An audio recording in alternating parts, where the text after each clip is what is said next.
السلام کہا، ابھی کچھ وقفہ نہیں ہوا تھا کہ ابراہیم ایک بھنا ہوا بچڑا لے آئے۔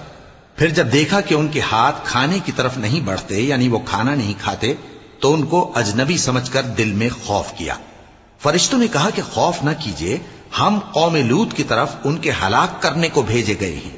اور ابراہیم کی بیوی جو پاس کھڑی تھی ہنس پڑی، تو ہم نے اس کو اسحاق کی اور اسحاق کے بعد یعقوب کی خوشخبری دی۔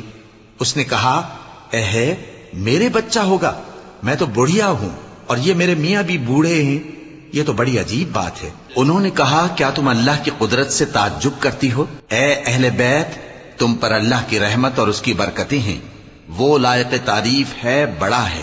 پھر جب ابراہیم سے خوف جاتا رہا اور ان کو خوشخبری بھی مل گئی، تو قوم لوط کے بارے میں لگے ہم سے بحث کرنے۔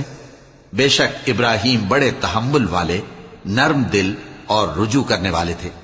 اے ابراہیم